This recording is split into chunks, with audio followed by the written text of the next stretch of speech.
Hello students, today we are going to study.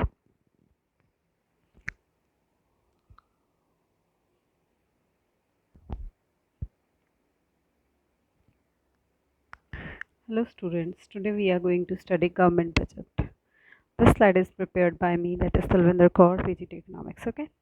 So what is our today objective? Our today's objective is to study the meaning of government budget and objectives of government budget. Why government budget has been formed? तो government budget से हम क्या समझते हैं कि एक annual statement है।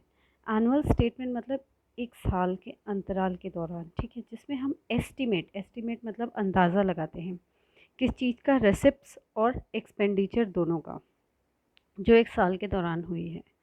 ये जो बजट है ये कौन प्रिपेयर करता है? गवर्नमेंट प्रिपेयर करती है, ठीक है। और इसको इम्प्लीमेंट करने से पहले ये बहुत ज़्यादा ज़रूरी होता है कि हम पार्लियामेंट से क्या लें, इसकी अप्रूवल लें।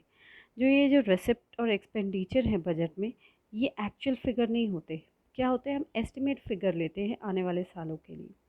आगे देखिए, अब ये बजट कौन प्रेजेंट करता है पार्लियामेंट में? तो आपका इस क्वेश्चन का आंसर होना चाहिए फाइनेंस मिनिस्टर। तो हमारे फर्स्ट फाइनेंस मिनिस्टर जो इंडिया के थे वो थे R.K. शनमुखन चेट्टी। और प्रेजेंट फाइनेंस मिनिस्टर कौन है? निर्मला सीतारमन। देखिए, गवर्नमेंट बजट के कुछ रूल्स हैं। रूल मतलब कि ऑब्जेक्टिव्स है, अगर मैं आपको क्लियरली कहूँ तो क्या है? पहला, री एलोकेशन ऑफ रिसोर्स। दूसरा, रिड्यूसिंग इनइक्वालिटी ऑफ रिसोर्स। तीसरा, इकोनॉमिक स्टेबिलिटी। चौथा, मैनेजमेंट ऑफ पब्लिक एंटरप्राइजेस। पांचवा, इकोनॉमिक ग्रोथ। और छठा, रिड्यूसिंग रीजनल डिस्पैरिटी। अच्छा, री एलोकेशन ऑफ रिसोर्सेज का क्या मतलब है? कि किस तरह से रिसोर्सेज जो है हम वो जिसके पास एक्स्ट्रा है उससे लेकर जिसके पास बिल्कुल नहीं है वहाँ तक दे सके। कैसे होगा ये? माने कोई गरीब इंसान है तो गवर्नमेंट क्या कोशिश करेगी कि उसे ज़्यादा से ज़्यादा टैक्स कंसेशन और सब्सिडी दी जाए। और गवर्नमेंट क्या करती है? वो चीज़ डायरेक्टली प्रोड्यूस करती है जहाँ पे प्राइवेट सेक्टर नहीं आना चाहता। अब प्राइवेट सेक्टर वहाँ पे क्यों नहीं आएगा? क्योंकि वहाँ पे क्या नहीं हो रहा, उसे प्रॉफिट नहीं हो रहा। और गवर्नमेंट उन सेक्टर्स में क्यों आ रही है?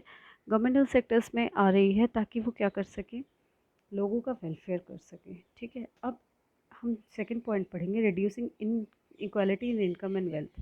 ध्यान से देखिए, हम देखते हैं कि एक इंसान जिसके पास बहुत सारा पैसा है और बाकी सारे लोग इस तरफ हैं, यानी क्या है? ये इनकम इनइक्वालिटी है। क्या कहते हैं? कुछ एक डाटा के अकॉर्डिंग जो अर्थ के कुछ टॉप 20% लोग हैं वो 80% जो क्या क्या करते हैं, वेल्थ को होल्ड करते हैं, ठीक है। अब ये तो एक बहुत बड़ी प्रॉब्लम हो गई, तो इसका एक सल्यूशन भी होना चाहिए।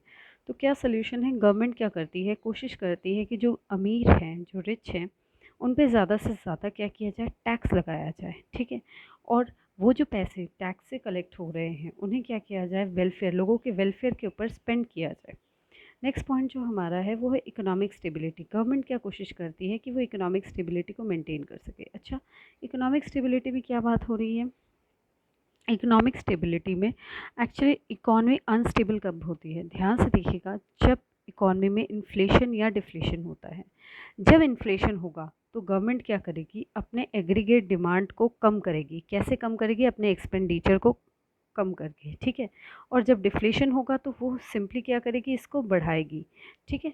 तो सिंपल सी बात है, जब इन्फ्लेशनरी ट्रेंड होगा तो गवर्नमेंट एग्रीगेट डिमांड को कम करेगी, और जब डिफ्लेशनरी ट्रेंड होगा तो गवर्नमेंट एग्रीगेट डिमांड को बढ़ाएगी।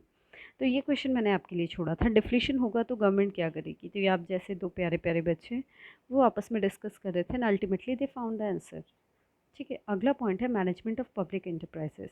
तो गवर्नमेंट क्या करेगी? पब्लिक एंटरप्राइजेस को मैनेज भी करेगी, उसे चलाएगी भी, ताकि सोशल वेलफेयर जो लोगों का है वो क्या हो सके? मेंटेन रह सके। कई बार पब्लिक एंटरप्राइजेस में गवर्नमेंट क्या करती है? मोनोपोली, नेचुरल मोनोपोली को अचीव कर लेती है। अब नेचुरल मोनोपोली क्या होती है?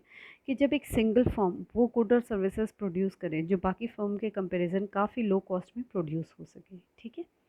आगे हम आते हैं कि नेक्स्ट हमारा इकोनॉमिक ग्रोथ। इकोनॉमिक ग्रोथ क्या है?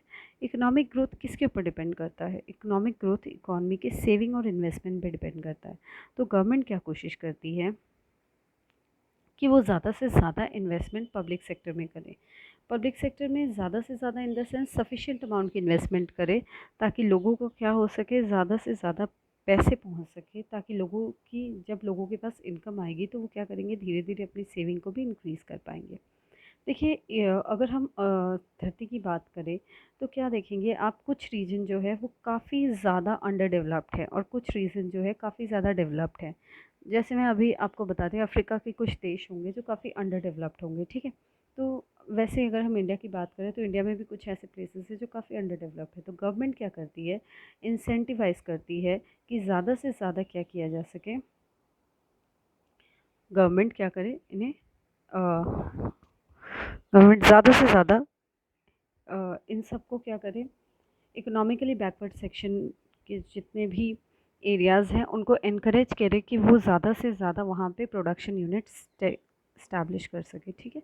तो आगे आते हैं हम नेक्स्ट पॉइंट पे कि कुछ क्वेश्चंस आए थे, इनमें से क्या आया था। पहला क्वेश्चन आया था, सीबीएसई के क्वेश्चन है ये। Explain the economic stability objective of government budget, जो हमने डिस्कस कर लिया। रीडिस्ट्रीब्यूशन ऑफ इनकम, वो भी हमने डिस्कस कर लिया। और explain the allocation function of the government budget, ये भी हमने डिस्कस कर लिया है, ठीक है। तो have a wonderful day, enjoy.